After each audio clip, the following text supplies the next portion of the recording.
Hello friends, నమస్తే. ఒకే దెబ్బకు అమెరికాకు పాక్కి కళ్ళం వేయాలని అనుకుంటుందా భారతదేశం? ఎందుకంటే చైనా విషయంలో భారత్ను అమెరికా ఒక పావులాగా వాడుకుంటుంది. చైనాను కట్టడి చేయడానికి భారత్ను ఒక పావులా వాడుకోవాలని అమెరికా అనుకుంటూనే ఉంది. అమెరికాతో పాటు పాశ్చాత్య దేశాలు కూడా ఈ విధంగా ప్రయత్నం చేస్తున్నాయి. కానీ భారత్ పాక్ విషయంలో వచ్చేసరికి మాత్రం భారత్కు పూర్తి స్థాయిలో మద్దతు ఇవ్వకుండా పాకిస్తాన్ మద్దతు ఇస్తుంది. ఆపరేషన్ సింధూర్, దాని తర్వాత జరిగిన పరిణామాలు కావచ్చు, అమెరికా పాకిస్తాన్కు ఇస్తున్న ప్రయారిటీ కావచ్చు, ఇవన్నీ చూసిన తర్వాత ఈ విషయం మనకు అనిపిస్తుంది. ఎందుకంటే భారత్, చైనా, రష్యాలు కూడా రిక్ కూటమిగా ఏర్పడడానికి కూడా ప్రయత్నాలు జరుగుతున్నాయి. ఈ సమయంలో భారత్ చైనా విదేశాంగ విధానం ఎలా మారుతుంది, భారత్ చైనా అమెరికాతో ఏ విధంగా విదేశీ విధానాన్ని ఉంచబోతున్నాయి అనే విషయాలను ఈ వీడియోలో చర్చించే ప్రయత్నం చేద్దాము.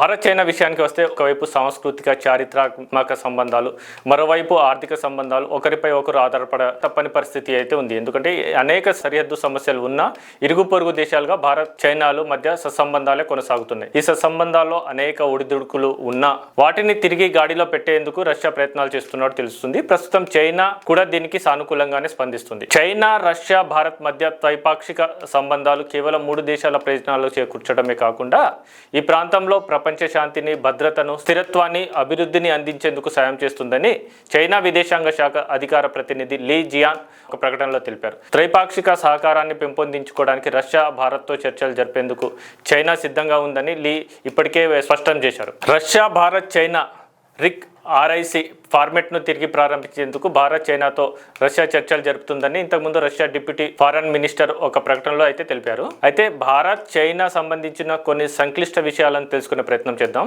1962 భారత్ చైనా యుద్ధం, దాని తర్వాత గల్వాన్ సంఘర్షణ వరకు 2 దేశాల మధ్య అనేక సంబంధాలు కావచ్చు, విదేశీ విధానం కావచ్చు చోటు చేసుకుంటూనే ఉన్నాయి. ఎన్ని ఒడిదుడుకులు వచ్చినా భారత్ చైనాతో తమ సంబంధాలను పూర్తి స్థాయిలో అయితే ఎక్కడ తెంచుకునే పరిస్థితి అయితే రాలేదు. ఇప్పటి వరకు చారిత్రక పరిశీలిస్తే భారత్ చైనాలు శాశ్వత శత్రుత్వం అయితే ప్రదర్శించలేదు. కానీ ఆపరేషన్ సింధు సందర్భంగా మన ఒక ఆర్మీ అధికారి మాట్లాడుతూ మనం ఒకే సమయంలో 2 దేశాలతో యుద్ధం చేశామని ప్రకటించారు. మిలిటరీ పరంగా, టెక్నాలజీ పరంగా పాకిస్తాన్కు చైనా అన్ని విధాలా సహకరించింది. ఈ యుద్ధంలో చైనా తన ఆయుధాల పనితీరును, అవి ఏ విధంగా పనిచేస్తున్నాయి, వాటిని ఇంకా మెరుగుపరచుకోవాలి అనే విషయాలు అన్నింటినీ పరీక్షించుకున్నట్టే తెలుస్తుంది. ప్రస్తుతం మారుతున్న ప్రపంచ ఆర్థిక, రాజకీయ పరిస్థితుల్లో చైనాతో విభేదాల కంటే చైనాతో కలిసి పనిచేయడం, దాంతో కలిసి ముందుకు వెళ్ళడం అదే ముఖ్యమని భారతదేశం భావిస్తున్నట్టు తెలుస్తుంది. చైనా కూడా ప్రస్తుతం అదే పరిస్థితిలో ఉన్నట్టు తెలుస్తుంది. ప్రస్తుతం చైనా అంతర్జాతీయంగా ఎంత ఎదుగుతున్నా ప్రస్తుతం చైనాను ప్రపంచంలో చాలా దేశాలు అయితే విశ్వసించే పరిస్థితి అయితే లేదు. ముఖ్యంగా పాశ్చాత్య దేశాలు చైనాతో పాటు రష్యాతో వ్యాపారం చేస్తున్నా వాటిని అయితే పూర్తి స్థాయిలో నమ్మడం లేదు. ఇప్పటికీ చైనా విదేశాంగ విధానమే దీనికి చాలా కారణాలు కావచ్చు. ఎందుకంటే చైనా ఏ దేశంలో వెళ్ళి వ్యాపారం చేసినా అక్కడ తమకు అనుకూలమైన వ్యాపారం చేస్తుంది తప్ప ఇచ్చి పుచ్చుకునే ధోరణి అయితే ఏ దేశంలోనూ కనిపించడం లేదు. రష్యా కూడా ఎంతో నమ్మకమైన భారత్ చైనాలు తనతో కలిసి ఉండడం వల్ల ప్రపంచంలో తాము ఒక బలీయమైన శక్తిగా ఏకధ్రువ ప్రపంచాన్ని కాకుండా మరో ప్రపంచాన్ని నిర్మించాలని కూడా చైనా భావిస్తుంది.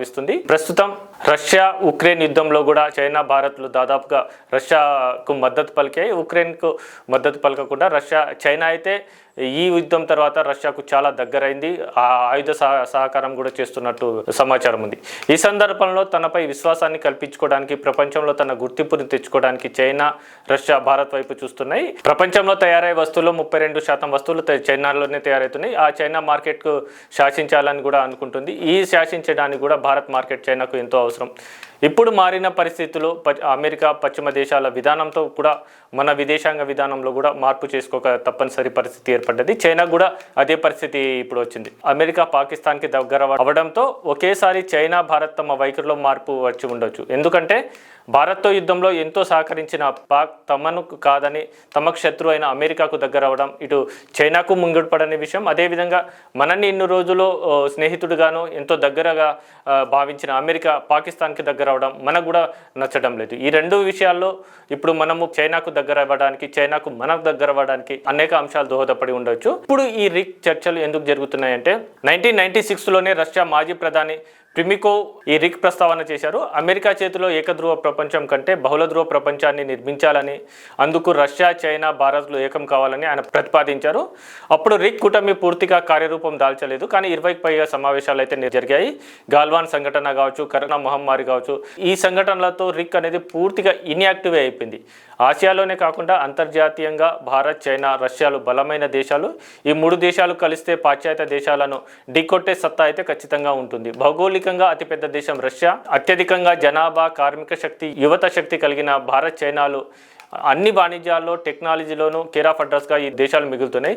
ఈ సందర్భంలో ఈ 3 దేశాలు కలిసి తమకు ఎదురయ్యే అంతర్జాతీయ సమస్యలను ఎదుర్కోవడానికి ప్రయత్నిస్తున్నట్టు తెలుస్తుంది. ఇదే సమయంలో ఈ 3 దేశాల కలయిక కూడా అమెరికాకు ఆందోళన కలిగిస్తున్నట్టు తెలుస్తుంది.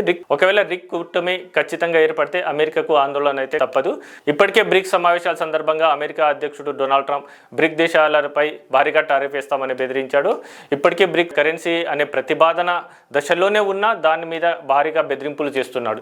ఈ సమయంలో భారత్, రష్యా, చైనాలు కలిసి తాము కూడా ఒక బలమైన కూటమిగా ఏర్పడతాం, అమెరికా మీదనే తాము ఆధారపడి లేము అనే ఒక సూచనలు ఇవ్వడానికి చేస్తున్న ప్రయత్నంగా ఇది రిక్ కూటమి కనిపిస్తుంది.